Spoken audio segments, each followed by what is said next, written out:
મિત્રો, આ વાર્તા રામદીન નામના 12 વર્ષના કચરો વીણનારા બાળકની છે. તે ચાક પકડીને 14 વર્ષ સુધી પાઠ્યપુસ્તકોમાં છપાયેલા ખોટા ગણિતના પ્રશ્નો સુધારતો રહ્યો. લોકો તેને ભિખારી કહેતા અને શાળામાંથી કાઢી મૂકતા. કોઈએ ક્યારેય તેની અંદર છુપાયેલી પ્રતિભા જોવાનો પ્રયાસ કર્યો નહીં. પરંતુ એક દિવસ, તેના મગજે આખી સિસ્ટમને હચમચાવી નાખી. ચાલો વાર્તા સંપૂર્ણ સાંભળીએ. સવારનો સમય હતો. સરકારી શાળાનો ઘંટ વાગી રહ્યો હતો. બાળકો અંદર જઈ રહ્યા હતા. કેટલાક પાસે નવી બેગ હતી, કેટલાક પાસે મોંઘી બોટલ હતી, અને તે ભીડ વચ્ચે, રામદીન. તે ઊભો હતો. લોકોએ ફેંકી દીધેલી પ્લાસ્ટિકની બોટલો ભરેલી કોથળી પકડીને. તેના પગમાં તૂટેલા ચંપલ અને શરીર પર શર્ટ હતા જે એવું લાગતું હતું કે તે 10 વર્ષ પહેલાં કોઈએ ફેંકી દીધી હશે. પણ તેના ચહેરા પર એક વિચિત્ર ચમક હતી. બધા બાળકો વર્ગમાં બેઠા હતા. આજે વર્ગમાં ગણિતનો સમય હતો. વર્ગમાં પ્રવેશી રીમા મેડમ, શહેરના સૌથી કડક અને બુદ્ધિશાળી શિક્ષિકા, જેમના વિશે એવું કહેવામાં આવતું હતું કે તે ભૂલથી પણ ક્યારેય ખોટું શીખતી નથી. વર્ગખંડની બારી ખુલ્લી હતી. રામદીન બહાર બારી પાસે ઊભો હતો. અંદરથી અવાજ આવ્યો. ચાલી રહ્યું હતું, બાળકો, આજે આપણે ગણિતનું એક નવું સૂત્ર શીખીશું. તે ખૂબ જ મહત્વપૂર્ણ છે. ધ્યાનથી જુઓ. રીમા મેડમ આખી શાળામાં તેમની કડકતા માટે પ્રખ્યાત હતા. તેમને ખોટા જવાબો સાંભળવા ગમતા નહોતા. બાળકો માટે, તે શિક્ષિકા કડક આચાર્ય જેવી હતી. રીમા મેડમે બોર્ડ પર એક જૂનું, ખૂબ જ અઘરું સૂત્ર લખ્યું હતું. તે જ સૂત્ર જેને જોઈને વર્ગના ટોચના વિદ્યાર્થીઓ પણ ડરી જતા. વર્ગમાં શાંતિ છવાઈ ગઈ. કેટલાક બાળકો ચૂપ હતા, કેટલાક ચિંતિત હતા. કોઈએ ધીમેથી કહ્યું, આ દર વર્ષે ખોટું થાય છે. મેડમ આપણને ફરીથી ઠપકો આપશે. બહાર પણ એવું જ. રામદીન બારીમાંથી અંદર ડોકિયું કરી રહ્યો હતો. તેની નજર સૂત્ર પર સ્થિર હતી અને તેના ચહેરા પર એક આછું સ્મિત દેખાયું. જાણે આ સૂત્ર તેના હૃદયના કોઈ ખૂણામાં પહેલેથી જ વસેલું હોય. તેને તેની માતા યાદ આવી. સાવિત્રી દેવી, જેનું 2 વર્ષ પહેલાં બીમારીથી અવસાન થયું હતું. તે ઘરે ઘરે જઈને બાળકોને ભણાવતી હતી, અને રાત્રે, તે રામદીનને પોતાની બાજુમાં બેસાડીને તેને શીખવતી હતી. તેણીએ તેને આ સૂત્ર સમજાવ્યું હતું. આજે બોર્ડ પર ખોટું લખેલું એ જ સૂત્ર. રામદીન ધીમે ધીમે વર્ગખંડના દરવાજા તરફ આગળ વધ્યો. વર્ગખંડના કેટલાક છોકરાઓએ પાછળથી બૂમ પાડી, અરે, કચરો ઉપાડનાર આવી ગયો છે. તે શાળાની અંદર શું કરી રહ્યો છે?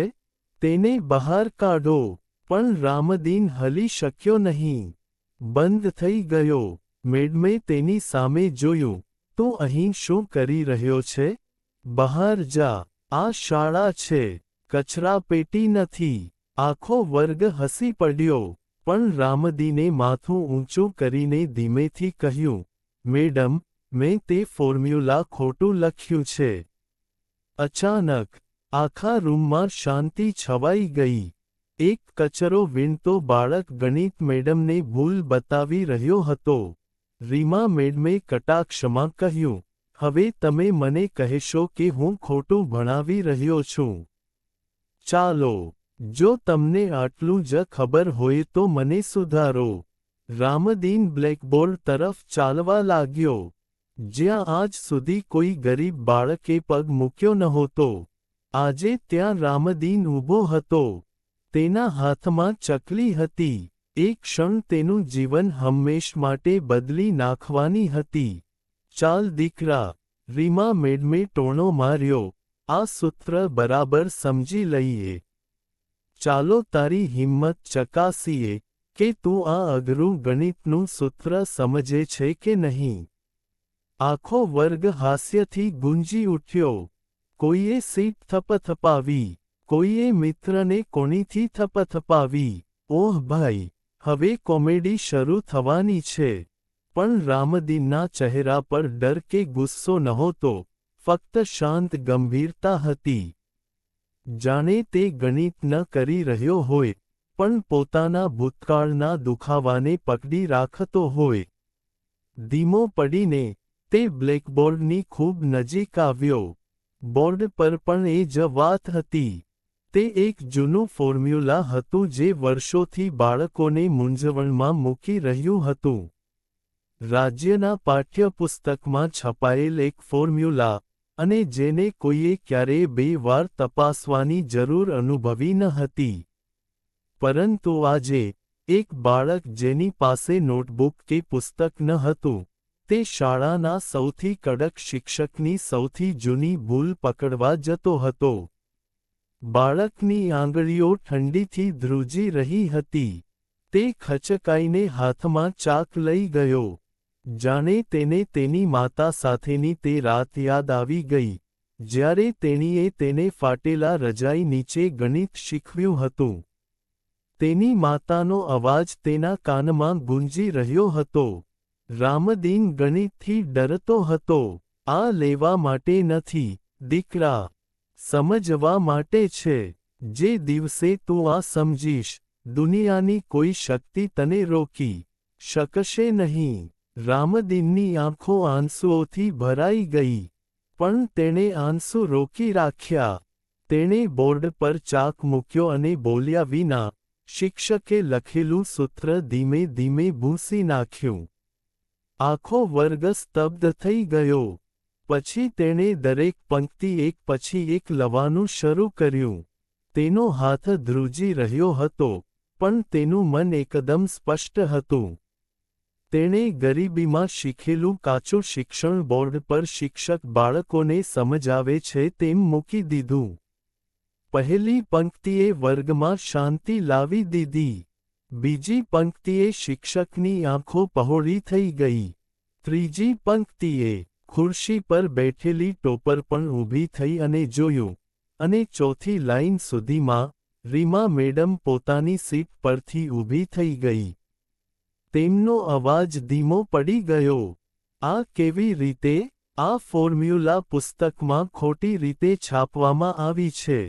બાળકો સ્તબ્ધ થઈ ગયા. પ્રિન્સિપાલનો દીકરો મોં ખોલીને જોઈ રહ્યો હતો. વર્ગમાં એક છોકરો બબડાટમાં બોલ્યો, આ સાચું છે.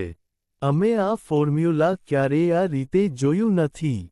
રીમા મેડમે પુસ્તક ઉછાળ્યું, તેની નોટબુક ઉછાળી. તેણે તેની જૂની શિક્ષણ નકલ પણ કાઢી, અને ખરેખર, રામદીને જે લખ્યું હતું તે સાચું હતું. 14 વર્ષથી આખી શાળામાં જે શીખવવામાં આવતું હતું તે ખોટું ફોર્મ્યુલા હતું. આજે, એક કચરો વીણનાર વ્યક્તિએ તેને સુધારી દીધો હતો. રીમા મેડમના હોઠ ધ્રુજી રહ્યા હતા. પહેલી વાર, તેમની કડક આંખોમાં આદર જેવું કંઈક ચમક્યું. તેણીએ ધીમેથી પૂછ્યું, દીકરા, તને આ કોણે શીખવ્યું? રામદીનનો અવાજ તૂટી ગયો. મારી માતાએ કહ્યું. વર્ગ સંપૂર્ણપણે શાંત થઈ ગયો. હાસ્ય બંધ થઈ ગયું. ટોણા બંધ થઈ ગયા. બધાની નજર નીચે પડી ગઈ. વર્ગ શાંત હતો. ટોપર્સ, તોફાની છોકરાઓ, અને છોકરીઓ પણ જે દરરોજ તેમની મજાક ઉડાવતી હતી. બધા ઊભા હતા. તે બાળક તરફ જોતા હતા જેની તેઓ આખી સવારથી મજાક ઉડાવતા હતા અને તેને કચરો માણસ કહેતા હતા. રીમા મેડમની આંખો લાલ હતી, પણ ગુસ્સાથી. ના, તેણે શરમથી ધ્રુજતા પૂછ્યું, તને આટલા સારા ફોર્મ્યુલા ખબર છે? તો પછી તું શાળાએ કેમ નથી જતો, દીકરા? રામદીને માથું ઝુકાવ્યું. તેના હાથ ધ્રુજતા હતા. તેની આંખોમાં પીડાનું તોફાન હતું, જે તેણે આખી જિંદગી પોતાના હૃદયમાં છુપાવીને રાખ્યું હતું. તેણે ધીમેથી કહ્યું, મેડમ, શાળામાં પ્રવેશ માટે પૈસાની જરૂર છે. તમારે યુનિફોર્મની જરૂર છે, તમારે પુસ્તકોની જરૂર છે. માતા ગયા પછી, મારી પાસે ફક્ત આ કોથળો છે. તેણે કોથળો ઉપાડ્યો અને બતાવ્યો. તેમાં પ્લાસ્ટિક, કાગળ અને તૂટેલી બોટલો હતી. વર્ગમાં ઘણી છોકરીઓ રડવા લાગી. રીમા મેડમે પૂછ્યું, શું તમારી માતાએ ભણાવ્યું? રામદીનનું. તેની આંખોમાંથી આંસુ વહી ગયા. શબ્દોમાં આશા અને હૃદયભંગનું વિચિત્ર મિશ્રણ હતું. હા, મેડમ, મારી માતા કહેતી હતી કે હું એક દિવસ મહાન માણસ બનીશ. હું લોકોને ગણિત શીખવીશ. તે રડી પડ્યો. રામદીન, તેની માતાએ તેને કહ્યું હતું, ક્યારેય ખોટું ન લખો. ખોટી વસ્તુઓ દુનિયાને ખોટી બનાવે છે. વર્ગમાં કોઈ પણ હલતું ન હતું. કોઈને અપેક્ષા નહોતી કે ફાટેલા કપડાં પહેરેલા આ બાળક આટલી ગહન પંક્તિઓ બોલશે. રીમા મેડમની આંખો ભીની થઈ ગઈ. તે રડવા લાગી, કદાચ તેની 10 વર્ષની શિક્ષણ કારકિર્દીમાં પહેલીવાર. તેણી આગળ વધી અને બધા બાળકોની વચ્ચે, વર્ગની સામે, રામદીનને બેસાડ્યો. તે તેની સામે ઘૂંટણીએ પડી. દીકરા, મેં ઘણા બાળકોને ભણાવ્યા છે, પણ આજે તમે મને ભણાવ્યું. રામદીન ગભરાઈને પાછળ હટી ગયો. તેણે ક્યારેય કોઈ શિક્ષકને આટલો ભાવુક થતો જોયો નહોતો. પછી કંઈક એવું બન્યું જેણે આખી શાળાને હચમચાવી દીધી. રીમા મેડમે કહ્યું, આજથી, આ બાળક આ શાળાનો વિદ્યાર્થી બનશે. તે જ્યાં ઈચ્છે ત્યાં બેસી શકે છે. તે ગમે તે વર્ગમાં ભણી શકે છે. તેનો બધો ખર્ચ હું જાતે ઉઠાવીશ. આખો વર્ગખંડ તાળીઓથી ગુંજી ઉઠ્યો. પણ રામદીનના આંસુ અટક્યા નહીં. તેણે કહ્યું, મેડમ, હું ભણીશ, પણ કચરો કોણ ઉપાડશે? શું તે કરશે? આ પ્રશ્ન મારા મનમાં છવાઈ ગયો. રીમા મેડમે ધ્રુજતા અવાજે કહ્યું, તમે હવે કચરો નહીં ઉપાડો. તમે ફક્ત તમારા ભવિષ્યનું નિર્માણ કરશો. અને તે એક વાક્ય સાથે, આખી શાળા એક ક્ષણ માટે શાંત થઈ ગઈ. રીમા મેડમ રામદીનનો હાથ પકડીને સ્ટાફ રૂમ તરફ ચાલી રહી હતી. તેમની આંખોમાં એક ચમક હતી. જાણે પહેલી વાર તે કોઈ બાળકને મળી હોય જેણે તેના વ્યવસાયનો સાચો અર્થ સમજાવ્યો હોય. પણ પછી સ્ટાફ રૂમમાં બેઠેલા 2 શિક્ષકો ઊભા થયા. તેમના ચહેરા ગુસ્સાથી ભરાઈ ગયા. એક શિક્ષકે ઊંચા અવાજે કહ્યું, રીમાજી, તે શું કરી રહી છે? તમે કચરો ઉપાડતા બાળકો સાથે આ રીતે કેમ વર્તન કરી રહ્યા છો? શું તમે તેને શાળામાં પ્રવેશ આપશો? બીજા શિક્ષકે ટોણો માર્યો. તે વર્ગમાં બેસશે. જો તે શ્રીમંત પરિવારના બાળકોથી બીમાર પડશે, તો રીમા મેડમ સ્તબ્ધ થઈ ગયા. તેમના ચહેરા પર બળતરા સ્પષ્ટ દેખાઈ રહી હતી. તેમણે શાંત પણ કડક અવાજમાં કહ્યું, આ બાળક ખૂબ જ બુદ્ધિશાળી છે. આજે તેણે એવી વાત સમજી લીધી જે આપણે બધા વર્ષોથી સમજી શક્યા નથી. પણ દુનિયા આટલી સરળતાથી ક્યારે હાર માની લે છે? એટલામાં જ, શાળાના માલિક અને આચાર્યના કાકા શ્રી શેખરનાથ સ્ટાફ રૂમમાં પ્રવેશ્યા. તેમના આગમન સાથે આખું વાતાવરણ વધુ તંગ બની ગયું. તેમણે ગુસ્સાથી પૂછ્યું, આ બાળક કોણ છે? તેણે શાળાના ગણવેશમાં શું પહેર્યું છે? ના, કોણે તેને અંદર આવવા દીધો? રીમા મેડમે કહ્યું, સાહેબ, શેખરનાથે અટકાવ્યું. રીમાજી, આ શાળા ગરીબ બાળકો માટે નથી. આ જગ્યા એવા લોકો માટે છે જેઓ ફી ભરી શકે છે. આ સાંભળીને, રામદીને ધીમેથી પોતાનો હાથ છોડાવ્યો અને પાછળ હટી ગયો. તેની આંખો ગરીબોની શરમ અને ડરથી ભરાઈ ગઈ. તેણે ધીમેથી કહ્યું, મેડમ, હું બહાર જઈશ. હું ક્યાં સૂઈ શકું? તેનો અવાજ એટલો તૂટેલો હતો કે કોઈનું પણ હૃદય પીગળી જશે. પણ રીમા મેડમ ચૂપ રહેવાના નહોતા. તેણે ટેબલ પર હાથ માર્યો અને કડક સ્વરમાં કહ્યું, આજ માટે પૂરતું છે. આ બાળકને કોઈ ક્યારેય નિરાશ નહીં કરે. આ બાળક મારી જવાબદારી છે, અને તેને ભણતા કોઈ રોકી શકે નહીં. શેખરનાથે ગુસ્સાથી કહ્યું, રીમાજી, તમારામાં રહેલો ભાવનાત્મક શિક્ષક શાળા ચલાવવાનું મુશ્કેલ બનાવી રહ્યો છે. આ શાળા પહેલેથી જ ખોટમાં ચાલી રહી છે, અને તમે કચરો વીણનારાને વિદ્યાર્થી બનાવી રહ્યા છો. ઓરડામાં વાતાવરણ ભારે થઈ ગયું. શિક્ષકો ચૂપ થઈ ગયા. બધાને લાગ્યું કે રીમા મેડમ હચમચી જશે. પણ ના, તેણીએ ડર્યા વિના કહ્યું, જો આ બાળક આ શાળામાં ભણી શકતો નથી, તો હું અહીં પણ ભણાવી શકતો નથી. આખો સ્ટાફ રૂમ હચમચી ગયો. આ પહેલાં ક્યારેય કોઈએ આવો જવાબ આપ્યો ન હતો. મેં સાંભળ્યું ન હતું. બીજી બાજુ, રામદીન એક ખૂણામાં શાંતિથી ઊભો હતો. તેની આંખોમાં ભય, પીડા અને ફક્ત એક જ પ્રશ્ન હતો, શું મારા જેવા બાળકો ખરેખર ભણવા લાયક નથી? તેણે ધીમે ધીમે કોથળો ઉપાડ્યો અને શાળાના ગેટ તરફ ચાલ્યો. ગેટ પર રઘુ કાકા, ચોકીદાર ઊભો હતો. લગભગ 55 વર્ષનો. સફેદ દાઢી, ફાટેલું વાદળી સ્વેટર, અને તેની આંખોમાં દુનિયાની વાસ્તવિકતાની બધી પીડા. રઘુ કાકાએ રામદીનને રોક્યો અને ધીમેથી કહ્યું, તું ક્યાં જઈ રહ્યો છે દીકરા? આ પહેલી વાર છે જ્યારે તું શાળામાં પગ મૂક્યો છે. રામદીને તેની નજર નીચી કરીને કહ્યું, કાકા, હું શાળામાં છું. મને વાંચતા આવડતું નથી. બધા કહે છે કે હું કચરો વીણનાર છું.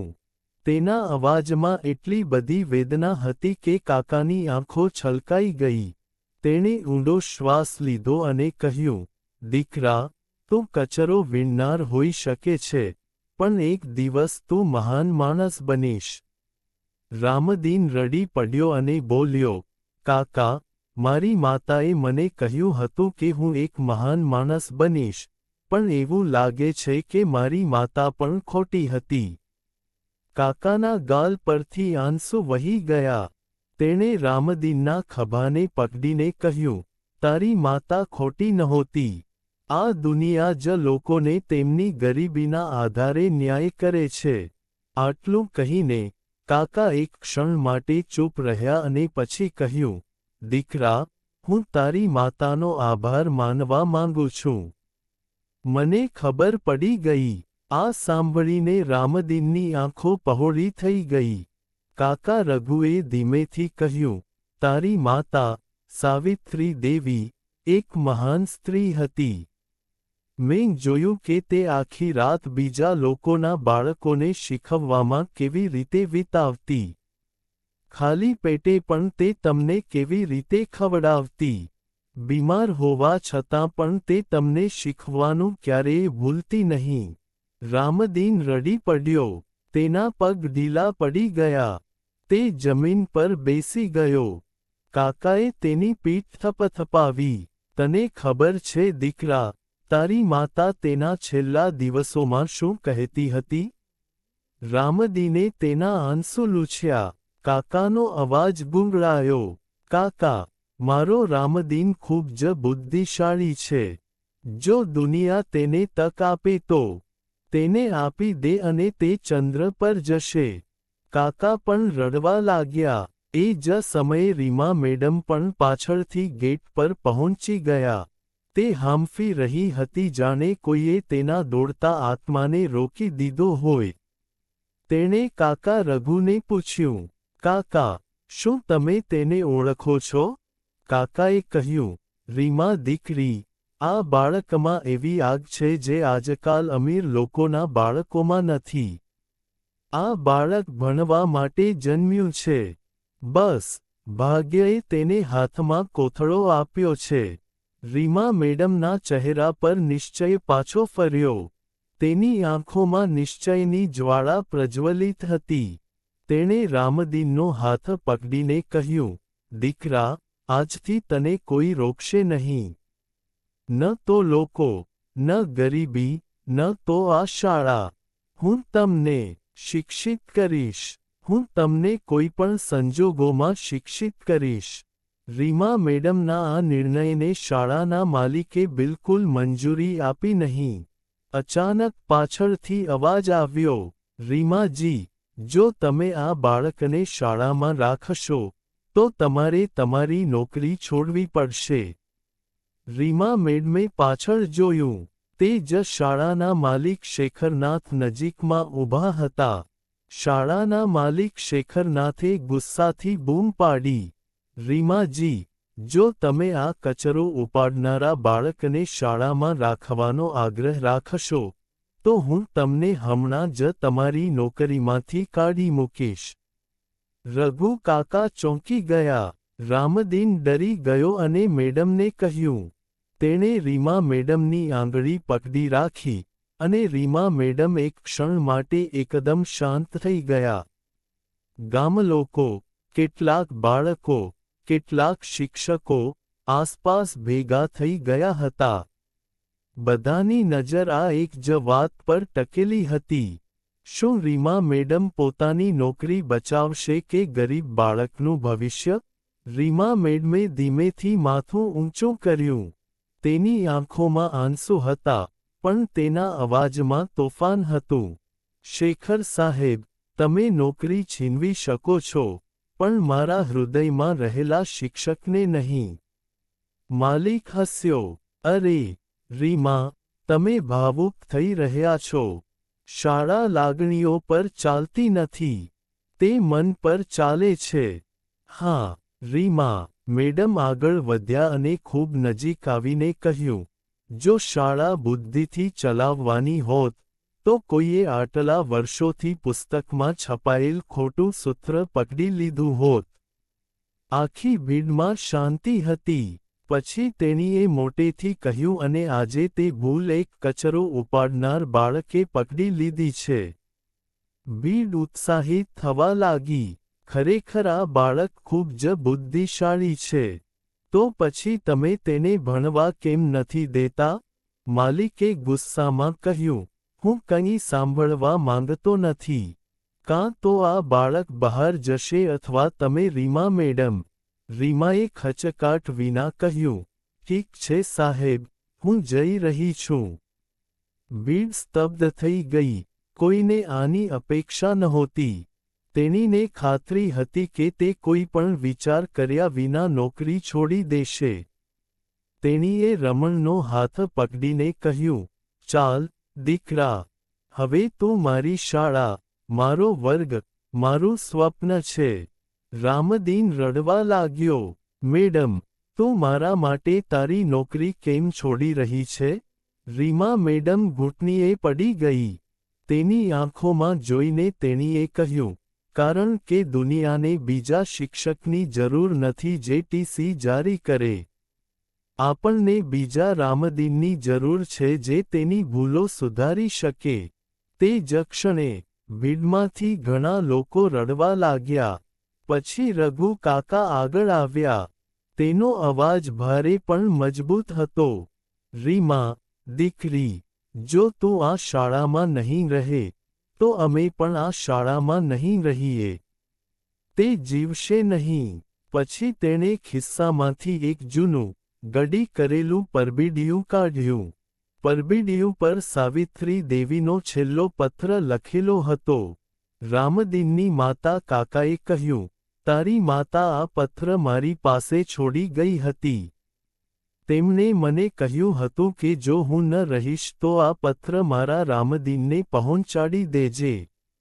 રીમા મેડમે ધ્રુજતા હાથે પત્ર ખોલ્યો. કાગળ પર ધ્રુજતા અક્ષરોમાં લખેલું હતું, મારા રામદીન, જો આ દુનિયા તને ભણવા ન દે, તો કોઈ એવી વ્યક્તિને શોધ જે તને સમજી શકે. કારણ કે, દીકરા, ગરીબી ક્યારેય વ્યક્તિને રોકતી નથી.